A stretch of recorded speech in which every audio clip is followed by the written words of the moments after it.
Amém? Então vamos lá, queridos. Gênesis 2:24 diz assim: Por essa razão, o homem deixará pai e mãe e se unirá à sua mulher, e eles se tornarão uma só carne. Nesta quarta-feira eu ministrei sobre a importância, de saber deixar para se unir. E esse texto ele é citado novamente por Paulo lá na carta aos Efésios. Paulo diz da seguinte forma: Por essa razão o homem deixará pai e mãe e se unirá à sua mulher, e os dois se tornarão uma só carne. E em seguida ele diz assim: Este é um mistério profundo, referindo-me, porém, a Cristo e à Igreja. A união do homem e da mulher é descrita nas Escrituras em comparação com a união de Cristo e a Igreja. Por isso que a Igreja também é conhecida, chamada de forma simbólica aqui como a noiva do Cordeiro. A noiva que está sendo preparada. Em muitos momentos das Escrituras vai se referir à Igreja, ao povo de Deus, aos eleitos, aos filhos de Deus, também vai ser referido como a noiva do Cordeiro. Durante toda as Escrituras, nós vemos que a figura do casamento, da união do homem e da mulher, ela é feita representando o reino de Deus, representando o plano de Deus para o homem. Então, quando nós nos unirmos com nossa esposa, com o nosso cônjuge, de alguma forma nós estamos anunciando aquilo que Deus preparou para o seu povo, para a sua igreja.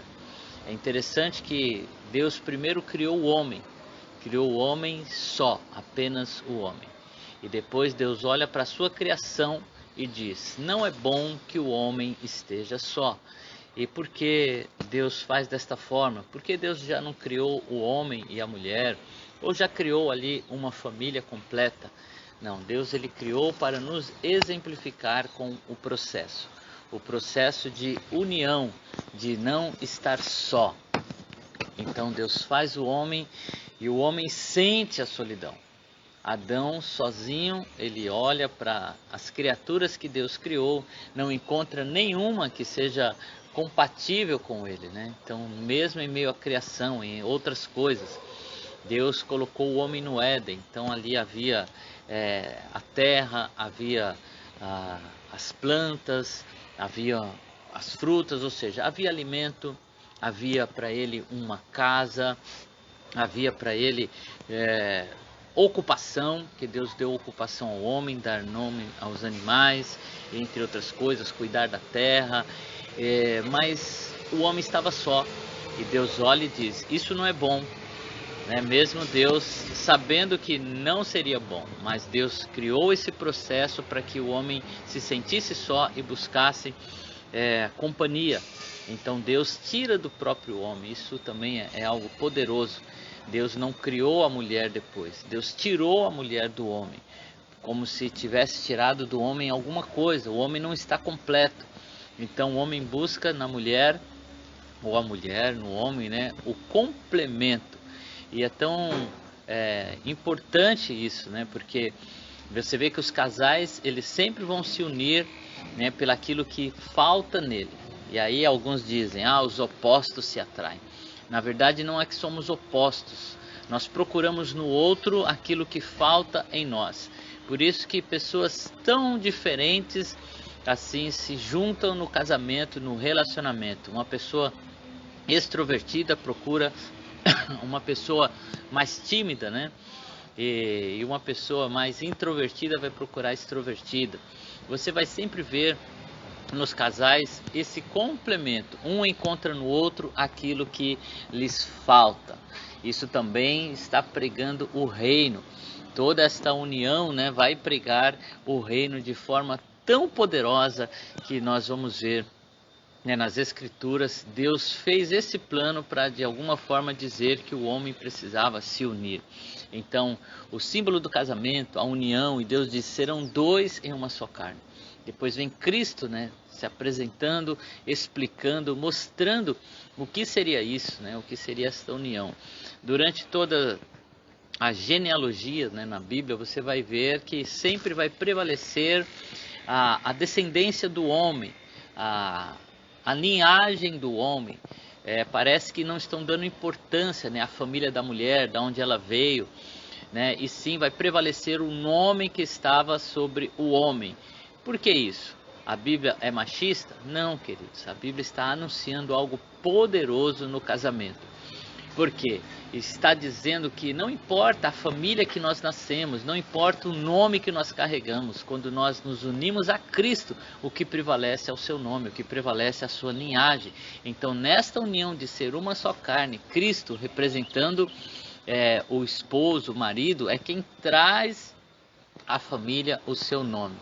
Então não importa aonde você nasceu, não importa os nomes que você carregou, do que te chamaram, o que importa é que quando nós nos unirmos a Cristo, nós nos tornamos com Ele uma só carne e vai prevalecer o quê? O seu nome. O nome de Jesus é quem prevalece. O Emanuel, o Deus conosco.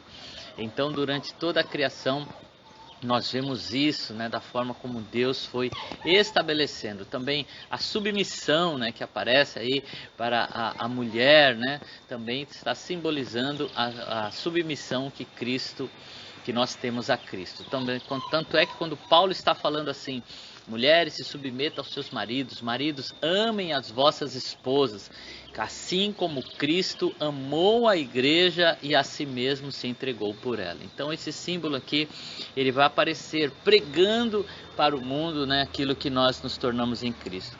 Também a herança, né, aquilo que é do marido, a própria lei, né, foi estabelecida. As pessoas querem mudar algumas coisas, mas isso foi estabelecido para que o reino seja pregado. A herança vem, né, do homem, e a mulher, quando se casa, ela passa a ter parte desta herança, né? Além do nome, ela fica com aquilo que pertence ao marido. Então nós também somos partes desta herança. A Bíblia usa até esse mesmo termo, né? Somos parte da herança, somos co-herdeiros com Cristo. Então aquilo que Ele conquistou nesta união de uma só carne, nós passamos a ter com Ele. E esse é o único motivo, é a única forma de chegarmos ao Pai, é pela união com Cristo, porque assim nós entramos na sua família, passamos a ter direito àquilo que Ele conquistou para nós. A simbologia, né, lá em Mateus, quando fala do noivo que vem para se unir com a sua noiva, diz que o noivo ele sai e ele vai preparar a casa, ele vai preparar o lugar para depois buscar a sua esposa para se encontrar com ele. E o que nós temos que fazer? Estar aguardando o noivo, que voltará para buscar, para levar para casa. E foi isso que Jesus disse: eis que eu vou preparar morada, vou preparar lugar para vocês, mas eu virei para vos buscar. Mas agora o que eu quero ressaltar nesta passagem, além de todo esse simbolismo, né, que tem, que é muito mais profundo, você vê que Paulo não ousou entrar e explicar isso, porque tem muitos detalhes, é poderoso demais, mas o que eu quero ressaltar é que a Bíblia diz: deixará pai e mãe para se unir. E às vezes esse é o processo mais difícil, o processo de deixar. Muitas pessoas não querem deixar para se unir a Cristo, não querem deixar os seus afazeres, as suas ocupações, não querem deixar as suas prioridades, não querem deixar, né, os seus sentimentos, as suas mágoas, os seus relacionamentos anteriores, mas sem deixar não é possível se unir. Por isso que Jesus falou assim, para vir a mim você precisa negar a si mesmo, você precisa deixar todas as coisas, deixar quem você era e vir fazer parte comigo, né? Não dá para se unir sem deixar. Primeiro nós precisamos deixar para depois nos unir a Ele. Esse é o convite de Jesus. Parece que Jesus está sendo muito rigoroso quando Ele convida algumas pessoas para seguir. Essas pessoas apresentam outras prioridades. Ah, Senhor, deixa eu ir primeiro enterrar lá o meu pai. E Jesus diz: deixe que os mortos enterrem seus mortos. Que é isso, Senhor? Você está sendo muito radical, né? Mas o Evangelho é radical. O que Jesus estava dizendo, né, para aquele homem é que ele teria que ter o reino como prioridade, porque o enterrar o pai que ele está dizendo aqui não quer dizer que o pai estava morto e que estava lá, né, o corpo num lugar e ele estava deixando abandonado. Essa expressão queria dizer, olha, deixa eu conduzir aqui o meu pai que ainda está vivo, né, esperar o meu pai morrer para te seguir. E Jesus estava dizendo, a hora é agora, você precisa vir agora. Né? Outro diz assim, deixa eu ir lá despedir da minha família. E Jesus diz que a prioridade deveria ser o reino, né? Deveria estar com ele. Então Jesus é radical, sim. Quando ele chama, ele diz, olha, se eu não for a prioridade na sua vida, né, não tem como ter esta união. Então Jesus disse, aquele que não deixar pai e mãe, ou aquele que amar mais, né, seu pai, sua mãe, seus irmãos, ou qualquer outra coisa, depois ele vai falar isso sobre os bens dessa terra, dizendo assim, aonde estiver o seu tesouro, aí estará o seu coração. Ajunte tesouros nos céus, ou seja, o seu coração tem que estar no céu, na eternidade, com ele. Deixar para se unir e ser um. E às vezes nós falamos assim, puxa, mas eu vou deixar tais e tais coisas, como se isso fosse algo que tivesse algum valor. Mas nós olhamos para tudo que temos, diante das riquezas da eternidade. Queridos, o que nós estamos deixando não é nada diante daquilo que nós estamos recebendo nesta união de estar com Cristo, né? É como se alguém dissesse assim, olha, você pega tudo que você tem aí, as suas posses, né, o seu carro, o seu trabalho, as suas coisas, e você vai trocar aqui pela riqueza, né, do Bill Gates. Olha, se você deixar tudo que você tem aí, as suas casas, os seus bens, tudo aquilo que você acumulou, você vai ter direito a herança aí de um sheik árabe, né?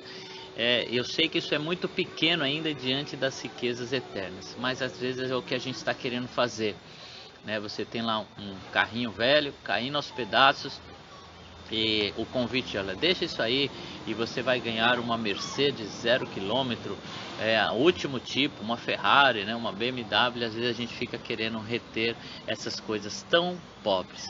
Então deixe tudo para ter a sua prioridade no reino.